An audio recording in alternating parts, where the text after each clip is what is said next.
여러분 안녕하십니까. 2월 26일 월요일 새벽 전해책입니다. 이 나라 운명을 결정할 선거가 이제 40일 남았습니다. 제가 늘 말씀드립니다만 이번 총선은 아주 특별한 선거입니다. 좌우의 대결이 이렇게 심각할 때가 과거에 없었습니다. 그런데다가 이 선거에 등장하는 인물들, 그리고 앞으로 4년간 이 나라 정치 무대에 오래겠다고 나선 인물들이 과거 정치판과는 확연하게 다르기 때문입니다. 솔직히 좌우 모두 자기 철학을 가지고 있는 인물들이 그리 많아 보이지 않습니다. 무엇보다도 운동권들이 설치된 좌파 진영에서도 정치 철학보다는 오로지 권력을 탐하고 출세지향적인 인물이 너무 많다는 느낌을 지울 수 없습니다. 소명의식이 없다는 거죠. 아마 그리 된 것은 정치판의 우두머리부터 이념과 철학보다는 오직 권력만을 탐하기 때문이 아닌가 생각합니다. 어떻든 정치는 내일과 다음 세대를 위해서 설계도를 그리는 작업입니다. 그래서 제일 중요한 것이 열정과 소명의식입니다. 막스 베버가 그런 얘기를 했죠. 일찍이 공자가 적었듯이 이 정치가 범보다 무서워서는 안 됩니다. 공자가 태산협을 지나갈 때 한 여인이 울고 있었죠. 그래서 제자 자료를 보내서 물어보니까 남편도 범에게 물려 죽고 시아버지도 범에게 물려 죽고 자식도 범에게 물려 죽었다. 그런데 왜 이 말을 떠나지 못하느냐 물어보니까 그래도 여기는 나쁜 정신은 없다. 그 얘기를 하더라는 겁니다. 그래서 자료야 그걸 적어두어라. 공자가 한 말입니다.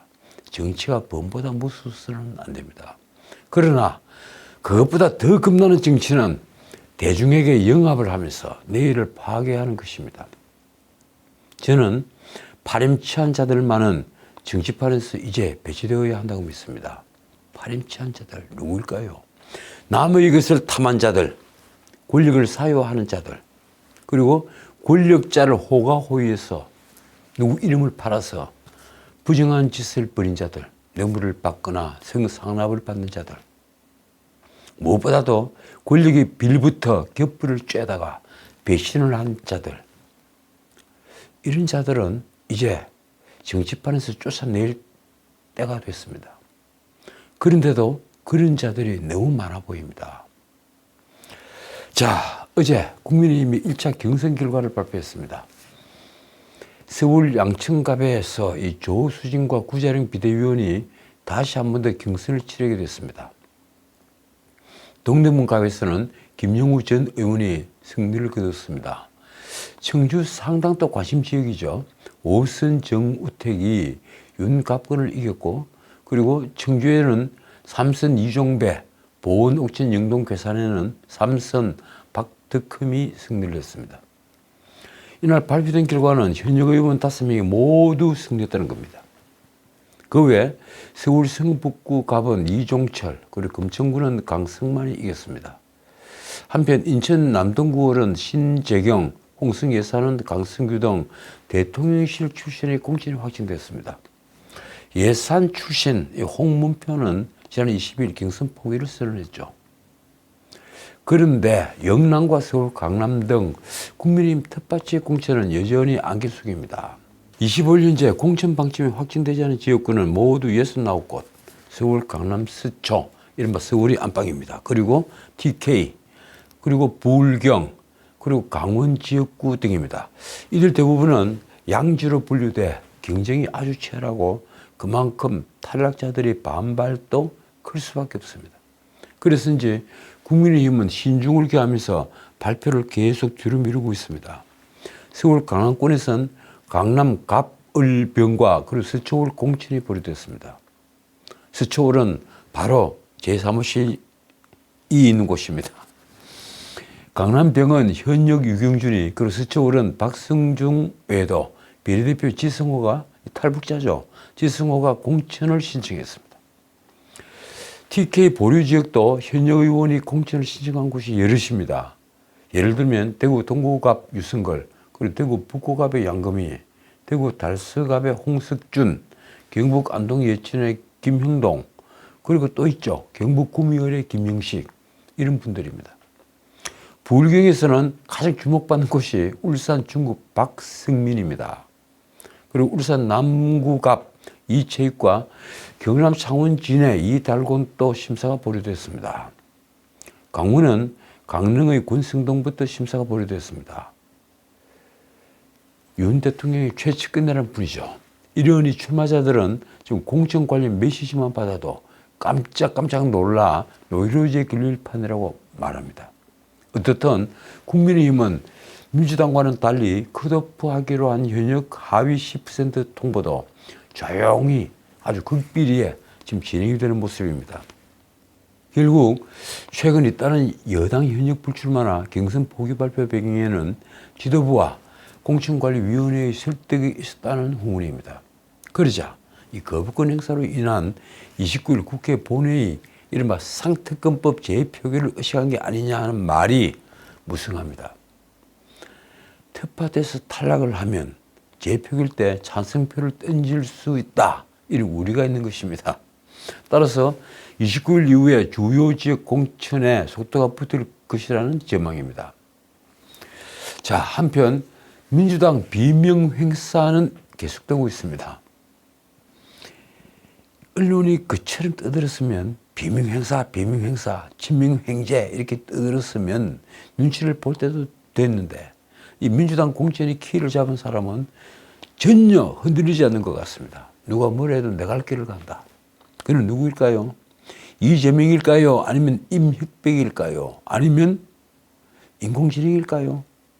어쨌든 민주당은 25일 중랑갑의 서영교, 그리고 마포울의 정청래, 경기 화성병의 권칠성 등 친명계를 대거 단수 공천을 했습니다. 반면 친문 및 비명계로 분류되는 의원들은 경선을 피하지 못했습니다. 이날 발표된 21개 선거구 중에 서울 2곳, 인천 1곳, 그리고 경기 11곳, 전남 1곳, 제주 2곳 등 총 17곳이 단수 공천 지역입니다.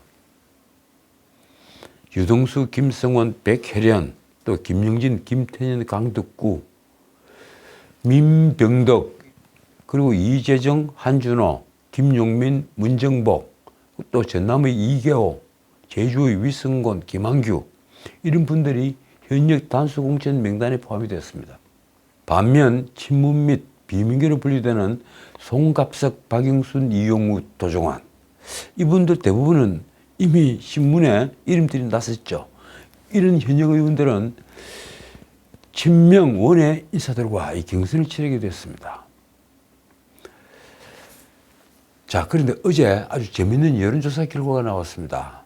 서울경제신문이 의뢰한 갤럽 정기조사인데, 정치권에 발을 들인 지 이제 2달이 된 한동훈이 이재명을 좀 압도하고 있다, 이런 여론조사 결과입니다. 신문은 윤석열 정부의 낮은 지지율이라는 페널티를 가지고 여의도에 등판을 한 한동훈이 안정적인 공천 관리를 바탕으로 당 지지도를 끌어올렸다고 평가했습니다. 신문은 또 이재명은 윤석열 정부에 대한 높은 비토 여론을 흡수하기는커녕 본인이 공천 갈등의 중심에 서며 지지율 하락의 원인이라는 평가를 받았다고 썼습니다. 당연히 이재명은 차기 대선 가상대결 조사에서도 정치 신인인 한동훈에게 우위를 내주었습니다. 한국갤럽의 이 조사는 이달 22일, 23일 이틀 동안 한 조사입니다. 당대표 역할 평가 항목은 이렇습니다. 한동훈은 잘하고 있다 52%, 잘못하고 있다 42%, 이재명은 잘하고 있다가 36%, 잘못하고 있다는 무려 61%. 신문은 이재명이 한동훈에 비해 긍정평가가 낮은 이유는 중도층은 물론 당 지지층에서조차 부정적인 평가를 받고 있기 때문이라고 평가했습니다. 자신을 중도라고 밝힌 응답자 중에 59%, 그리고 자기를 진보라고 밝힌 응답자 중에도 39%가 이재명의 총선 지위에 대해 잘못하고 있다고 평가를 한 겁니다. 반면 한동훈의 경우는 중도 49%, 그리고 보수 14%만이 잘못하고 있다고 대답을 했습니다. 특히 이재명의 경우 광주 전라를 제외한 전 지역에서 부정평가가 높았습니다. 이 놀라운 일입니다. 총선 격전지인 서울에서는 부정평가가 무려 68%, 그리고 긍정평가는 29%를 기록해 민주당의 총선 전망을 아주 어둡게 하는 원인으로 밝혀졌습니다. 이재명에 대한 서울의 긍정평가는 보수의 중심지인 대구, 경북, 이른바 TK 28%와 비교를 해도 1%포인트밖에 차이가 나지 않습니다. 신문은 대통령 임기 중반 치러지는 선거는 정권 심판론이 우세할 수밖에 없고, 또 김건희 여사의 디올백 논란 등이 터지며 여당에 불리한 상황이었다. 그런데도 국민의힘은 한동훈을 중심으로 이미지를 개선해 국면 전환에 성공을 했고, 민주당은 유리한 선거 이슈를 전혀 활용하지 못했다. 결국 이재명을 둘러싼 계파 갈등이 비춰져서 두 대표에 대한 평가가 극명하게 갈리는 것이라는 외부 평가를 실었습니다. 문제는 지금까지의 공천평가입니다. 공천 공정성을 묻는 질문에 응답자 중에 27%만이 민주당의 공천이 공정하다고 평가를 했습니다. 반면 53%는 공정하지 않다고 응답을 했습니다.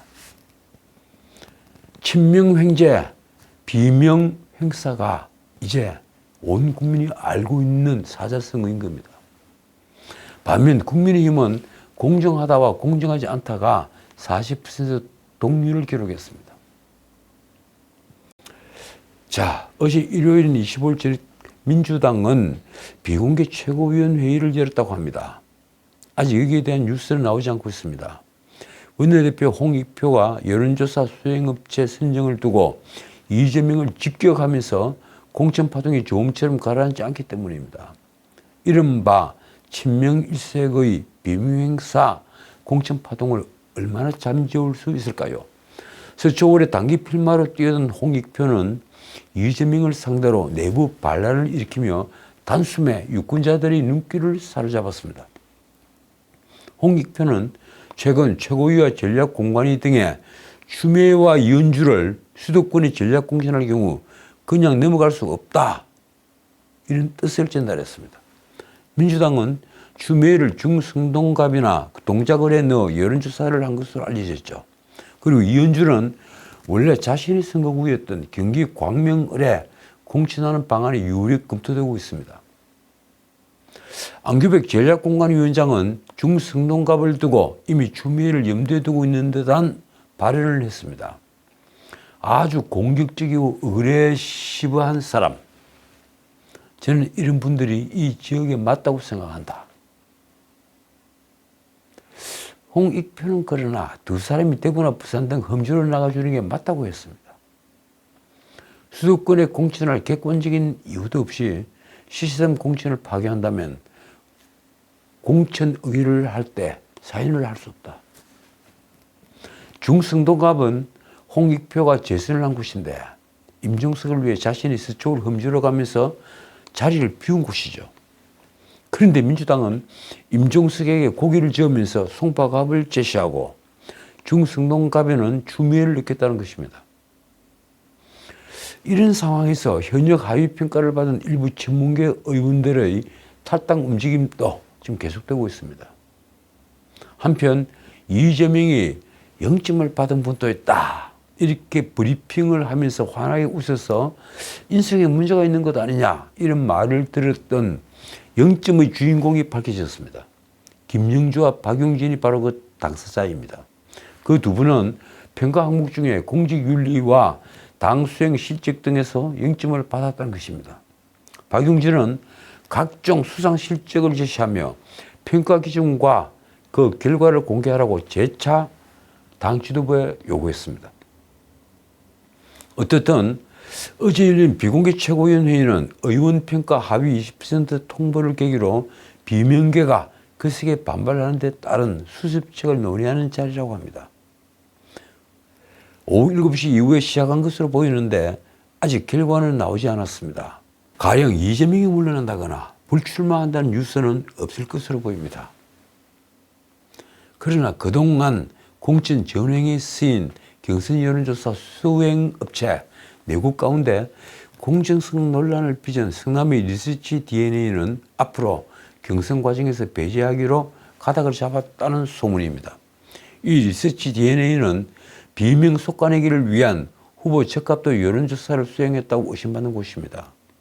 비명계는 이 업체가 경선 여론조사 수행업체 선정이 끝난 뒤에 추가로 포함이 됐고, 그런데다가 이재명이 성남시장이던 지난 2013년 성남시 시민 만족도 조사 용역을 수행했다는 보도가 나온 점을 들어서 불공정 논란을 제기했습니다.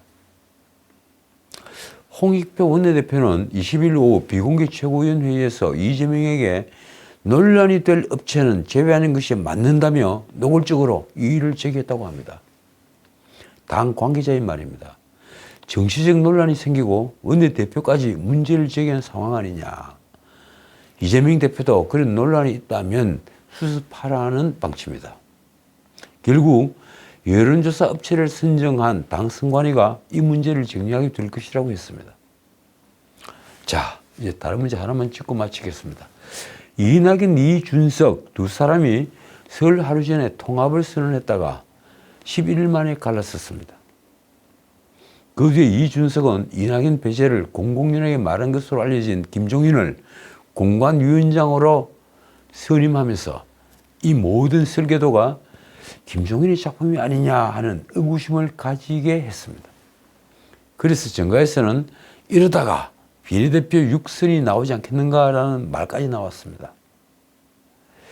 지역구에서는 단 한 석도 기대할 수 없는 형편이니 이준석도 끝내는 비례대표로 돌 것이라는 비웃음 섞인 예측도 많습니다. 어떻든 제3지대 빅텐트는 초기에 찢어졌습니다. 국민의힘 민주당의 대안으로 개혁신당이 떠올랐지만 아무런 파급이 없이 포말 정당처럼 물거품 정당처럼 사라질 상황에 처했습니다. 특히 이준석 개혁신당은 류호정 전 정의당 의원 그리고 배복주 전 정의당 부대표 등이 대표하고 있는 세력과는 함께할 수가 없으면서 확장성에 문제가 있다는 걸 보여줬습니다. 과연 민주당 이탈 세력은 이낙연의 새로운 미래 그리고 이준석의 개혁신당 둘 중에 어디를 선택할까요?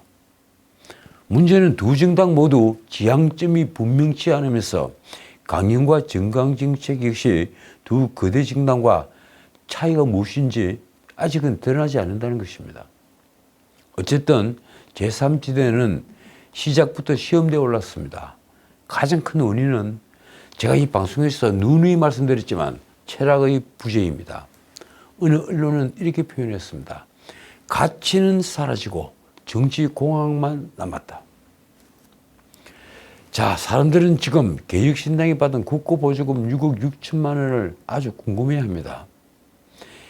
민주당에서 탈당했던 양정숙을 입당시켜 건건히 의원 5명을 채워 거액을 받았는데 닷새 만에 새로운 미래 김종민이 이탈하면서 다시 현역 의원이 4명으로 줄은 것입니다. 이준석은 보조금을 돌려준다고 했다가 그 뒤 잠잠해 보조금 먹튀 논란이 일었습니다. 그러자 20일 한동훈 국민의힘 비대위원장이 보조금 사기가 적발됐으면 토해내는 게 맞다고 했습니다. 보조금 사기라고 표현을 한 겁니다. 그간 이준석의 숱한 공세에도 한동훈은 말을 아꼈는데 드디어 입장을 표명한 것입니다. 한동훈이 말입니다. 제도가 없으니까 반납을 안 한다. 제도가 없지 않다. 성의가 있고 진정성이 있으면 할 수 있다. 심지어 이런 말도 덧붙였습니다. 당비를 모아 기부하는 방법도 있고 어차피 급조되는 정당이기에 자진 해산할 경우에 국고에 반납되는 경우도 있다. 해산하고 재창당을 할 수도 있다. 자, 그러자 이준석은 궤변이라며 불과 30분 만에 반박을 했습니다. 한동훈이 국민의힘 비대위 회의에서 한 말은 9시 20분인데 이준석이 페이스북에 글을 쓴 것은 9시 50분입니다. 마치 기다렸다가 쓰는 것 같이 아주 즉각 써버린 겁니다. 이준석은 페이스북에서 한동훈 위원장이 반한 방법이 있다고 하면서 정당을 해산하고 재창당하라는 식의 궤변으로 일관한다며 한 말이 이렇습니다. 위성정당으로 86억 보조금 수령했던 과거를 추억하면서 이번에 또 위성정당 차리겠다고 하면서 당직자를 대표로 임명하는 법무부 장관 출신 정치인이 얼마나 모순적이냐. 그런데 이준석은 왜 이런 말은 민주당은 하지 않는 겁니까? 이준석이 그 뒤에 덧붙인 말은 아주 저열한 표현이 가득합니다. 위원 정당을 만들면서도 당당한 한동훈 위원장.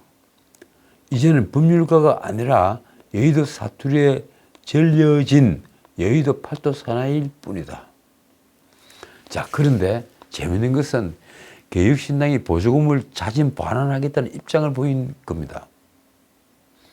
막상 선관위는 반환을 할 사유에 해당한다고 보기 어렵다고 했는데 개혁신당은 정치자금법 30조를 개정해서라도 반환하도록 하겠다는 것입니다. 그런데 개혁신당이 무슨 재주로 정치자금법을 개정합니까? 그래서 개혁신당은 국민의힘에도 공동 발의를 요청했다고 합니다. 그러면서 위성정당 보조금도 반환해야 한다고 양당을 압박했습니다. 결국 개혁신당이 6억 6천만 원을 반환하지 않는다는데 저는 뭐든지 걸겠습니다. 자, 오늘은 여기까지입니다. 여야는 지난 20일 본회의를 열고 대정부 질문을 했습니다. 국민의힘은 의대 정원 확대를 추진하고 있는 정부에 힘을 실어줬고 민주당은 윤 대통령의 과잉 경호 논란과 그리고 김건희 여사 의혹을 꺼내들었습니다. 그런데 본회의장은 휑한 모습이었습니다. 정부 측 인사들은 모두 자리를 채웠지만 의원석은 텅 비었습니다. 당연히 대정부 질문에 맥이 빠졌습니다. 지금 의대 정원 확대를 두고 의료 대란이 벌어지는데도 말입니다. 의원들은 모두 어디 있을까요? 콩밭에 가 있습니다. 지금까지 전원책이었습니다.